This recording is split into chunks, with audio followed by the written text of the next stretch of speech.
तुमच्या मनानं द्या वर्गणी दरवर्षीप्रमाणे. मी तर देतोच मनानं, पण आमच्या घरच्या गृहमंत्र्याला विचारायला लागते ना. काही म्हणता आपा, गृहमंत्र्याला विचारायला का तुम्ही दिलेली जाता का? अबे काल्या, गृहमंत्री म्हणजे घरची कारभारी, माई बायको, माई पत्नी. म्हणजे तुम्हाला घरची कारभारी बी आहे, पत्नी बी आहे, बायको बी आहे, तीन आहे का?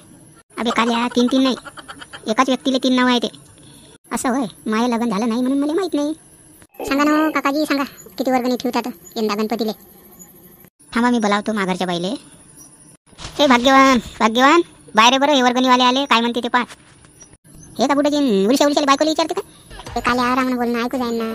एवढी भाग्यवान आहे का तिची बायको? भाग्यवान भाग्यवान भाग्याची लागली का ती? काले आरामानं बोलणं ऐकू जाईन ना. आपण वर्गणी मागायला आलो ना का?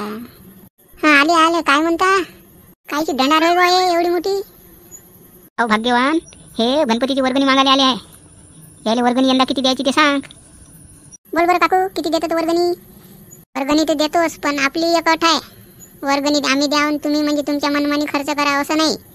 आमची अट पाळा लागन. सांगा ना बा काकू, कोणती अट आहे तर? पहा, गणपतीतनी तुम्ही मूर्ती छोटी जरी आणली तरी चालेल आम्हाला. आणि बाजा नसला गणपतीच्या मिरवणुकीला, डीजे नसला तरी चालेल.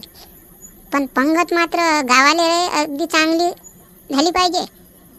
नाही तर काय मूर्ती आणता मोठा आणि पंक्तीचा पत्ता नसते, आणि डीजेतनी पैसे गमावता नसता. त्याच्यापेक्षा चांगला गणपती आणा. हो हो, आम्ही यंदा ठरवलेलं आहे गणपतीची मूर्ती छोटीच आणायची, पण कार्यक्रम जरा चांगला करायचा, जेणेकरून सर्व लोकांना जेवण पद्धतशीर भेटलं पाहिजे, सर्वाची सोय झाली पाहिजे, गिलास येते घरून आणायची काम नाही पडलं पाहिजे, असं आम्ही ठरवले आहे यंदा.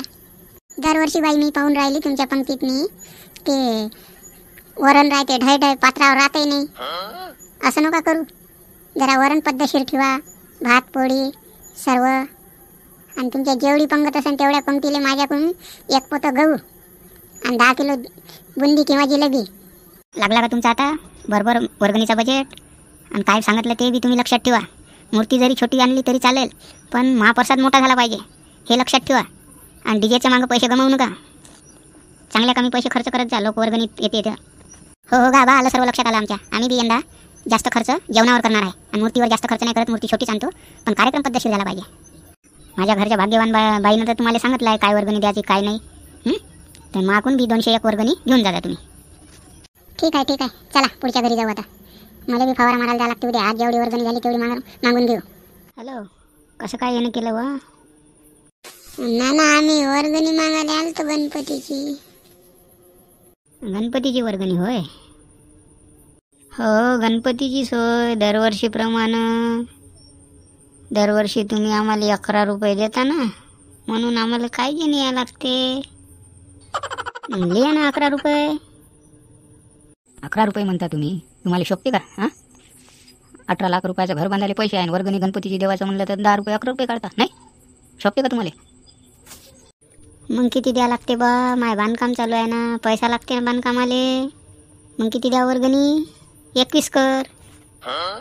हो, तुम्हाला घर बांधकामाले 18 लाख रुपये लागून राहिले ते आहे, आणि देवाची वर्गणी म्हणलं तर तुम्ही 10 रुपये 11 रुपये 21 रुपये. हे काय भाजीपाला लावला का? 1 पाव भाजीपाला घ्यायला गेलं तर 20 रुपये द्या लागते. हां, अशानं होते का कार्य? 10 रुपये 11 रुपये देता आणि जेवायला पुरं घर येतं. हो ना नाना, काहीतरी शोभन अशी गोष्ट करा. यावर्षी 1001 द्या, नाही तर 500 द्या, 1 पोतं गहू द्या. याच्या पलीकडे बोलू शकत नाही आम्ही. एवढी वर्गणी पाहिजेच आता यावेळेस. वर्गणीवाल्यानं तर घर केला की माय बहीण. यंदा मकान बांधून राहिलो, यायच्या नजरेत बसलो. द्यास लागन यायले 1001. गहू कुठून द्यावं यायले? हो, घेऊन जा 2 दिवसानं वर्गणी.